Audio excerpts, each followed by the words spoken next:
Un saluto ai nostri amici telespettatori, eccoci al consueto appuntamento con la rubrica Family, Salute e Benessere. Oggi parliamo di Natale, un Natale che per l'associazione Alzheimer di Udine quest'anno è viola. Salutiamo la presidente dell'associazione stessa, Susanna Cardinali. Buongiorno. Buongiorno, parliamo di queste iniziative che avete in animo, no? Che avete in calendario. Avete in calendario, Esatto. Quindi partiamo subito col calendario viola. Ecco qui il calendario, vediamo solamente il frontespizio. Solo il frontespizio, possiamo non sveliamo dire, l'interno. Ecco, no, altrimenti togliamo la sorpresa, esatto, e togliamo no, anche la curiosità di andare a guardare all'interno. Esatto. E chissà che magari qualcuno non sia proprio attratto dal frontespizio, dalla copertina. Certo. Vado a prendermelo. Vado a prenderlo. Ecco, dove sarà possibile trovare il calendario? Cominciamo dal calendario o parliamo delle altre No, iniziative? va bene. Allora, è venuta questa idea del calendario per così a me è venuta l'idea di rendere partecipi di questo calendario gli anziani.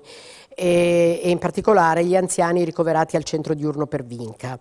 E quindi abbiamo fatto delle interviste e poi volevamo corredarle con delle foto tratte da internet, ma gli anziani stessi hanno voluto essere fotografati e pubblicati, ovviamente con il benestare dei familiari.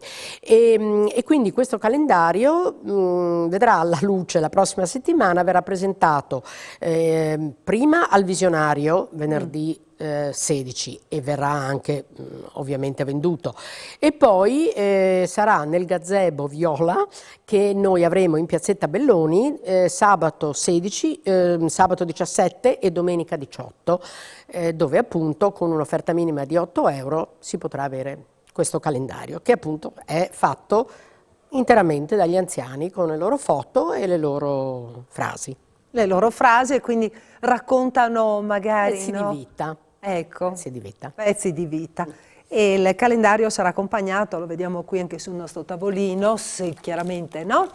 Sì, ci sono i sacchettini con il fiocchetto viola, sono sacchettini con cioccolatini. Con dei boeri, evidentemente offerti da una ditta friulana, e quindi anche questi ovviamente un'offerta ancora minore, potranno essere dati in più, verranno dati anche a chi sottoscrive la tessera all'associazione, che mi preme ripetere è di soli 10 euro all'anno. Ecco, questa tessera, per avere questa tessera di iscrizione, per fare questa sorta di donazione di 10 euro l'anno, non occorre avere parenti che abbiano problematiche di questo genere. No. Diciamo che è più un tesseramento di simpatia, di condivisione di quelle che sono le nostre cause e le nostre azioni, perché appunto non sono certo i 10 euro all'anno dei soci, anche se in questi mesi abbiamo raggiunto e superato quota 100, che per noi è un bel traguardo,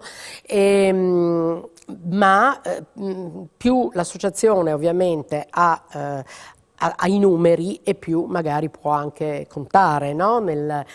Anche banalmente nelle richieste di contributo, nel farsi sentire, nel suo peso nella società, insomma. Ecco, quanto è importante anche in questo caso l'apporto, la collaborazione di privati, di strutture private? Beh, allora, per quanto riguarda il fare determinate cose, iniziative come anche questi gadget, eccetera, ci sono state delle sponsorizzazioni da parte di privati che non nominiamo, ma che ringrazio.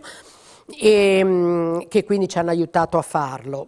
Poi c'è sempre il contributo del Comune di Udine, che ci permette appunto di fare diversi progetti, tra cui anche questi, e poi non dimentichiamo che ci sono anche molte persone che fanno delle donazioni, a volte anche importanti, a volte piccole, a volte importanti, ma tutto va bene, magari a nome di un familiare che aveva l'Alzheimer, che è mancato, fanno delle raccolte fondi, e quindi tutto aiuta.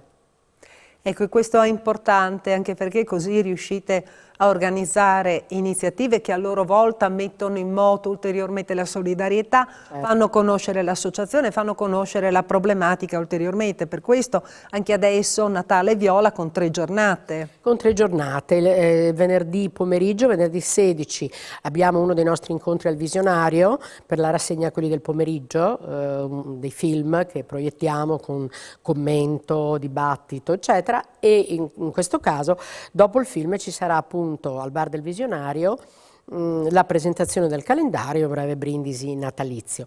Come ho detto, sabato e domenica, orario di apertura negozi, il gazebo in Piazzetta Belloni. Quanto è importante riuscire ad avere a organizzare queste iniziative? Abbiamo detto, è importante da una parte il ruolo dei privati che vi sostengono, dall'altro è importante anche questo perché vi serve per confrontarvi, no? Sì, e anche per farci conoscere, perché si cerca di lavorare il più possibile in rete, anche con altre associazioni. Noi facciamo parte del circuito No alla solitudine, quindi anche con altre associazioni si cercano di fare delle cose, però indubbiamente far sapere che ci siamo e che siamo un punto di ascolto, di supporto per quanto possibile, con un centralino, un numero telefonico, una mail, che sono sempre attivi e sono stati sempre attivi anche durante le feste di quest'estate, anche durante le ferie. È importante perché molte persone veramente non sanno che santo votarsi, non sanno cosa fare, e soprattutto i familiari hanno tanto bisogno di anche solo di sfogarsi. E comunque certo di avere dei consigli, di avere delle indicazioni, dei supporti, e quindi noi cerchiamo di dire ci siamo, chiamateci, scriveteci e vediamo quello che... E a questo serve proprio il punto d'ascolto, no? Certo. Come sta andando anche col punto d'ascolto? Bene, noi abbiamo sempre il nostro target di 5, 6, 7 telefonate al giorno, mail. E è chiaro che appunto sono tipologie diverse, per cui magari c'è la persona che va indirizzata subito al centro diurno, quindi si prende appuntamento con i responsabili del centro diurno, c'è, ripeto, quello che vuole solo parlare, c'è quello che vuole sapere, magari ha problematiche di tipo legale o di tipo di vario genere, insomma, e quindi noi, chi risponde cerca di fare il suo, non è certamente uno specializzato, è un segretario armato di buonissima volontà, ma ovviamente poi lo indirizziamo, come dicevo, al neurologo, alla neuropsicologa, a seconda all'avvocato, se sono questioni legali. Quindi cerchiamo di avere uno staff di persone che possano rispondere alle diverse esigenze. E ci sono tante persone che soffrono di queste problematiche, tantissime, ma soffrono ancora di più perché le persone colpite da questa patologia magari vivono, no, una realtà tutta loro, probabilmente non si rendono conto di quello che sta accadendo loro. Il problema più serio, il problema più importante è la famiglia e i caregivers. I caregivers, esatto. Difatti noi abbiamo fatto la giornata mondiale dell'Alzheimer dell'ultimo 21 settembre, dedicata proprio alle problematiche dei caregivers. Abbiamo avuto una realtà del Tolmezzino, abbiamo avuto una realtà di Trieste, una realtà marchigiana.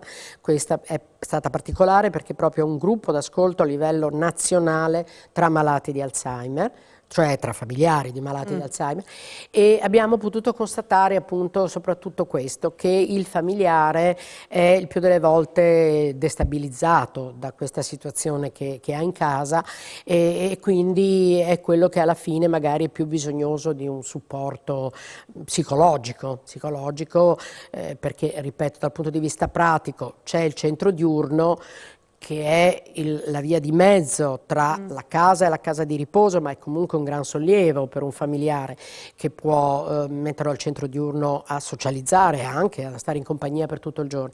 Però poi, è ovvio, la realtà della sera, della domenica, è quella di avere questa persona in casa, a volte anche molto giovane, e che crea problemi anche proprio di gestione di equilibri.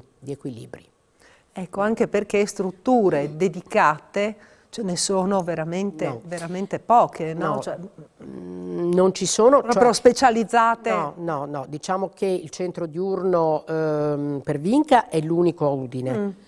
Ed è un centro privato, anche se convenzionato con la regione e col comune. Dopodiché ci sono alcune case di riposo, per esempio Cividale, che stanno cominciando a creare dei nuclei Alzheimer, laddove le persone malate di Alzheimer hanno una loro zona, perché ovviamente vanno affrontati, vanno gestiti in maniera diversa da altri anziani e quindi insomma hanno... Perché sarebbe bene mettere in caso queste persone a contatto con persone che hanno la stessa patologia. La stessa patologia anche per poter lavorare con loro nello stesso modo, no? Quindi stimolazione cognitiva, anche movimento fisico, e farlo a gruppi come lo facciamo in maniera noi mirata, a volte, come noi lo facciamo appunto in maniera tra virgolette casalinga, insomma sì, cioè non in una struttura. Però ripeto, non ci sono altri centri diurni nel territorio udinese e anche le case di riposo con il nucleo dedicato sono ancora molto poche.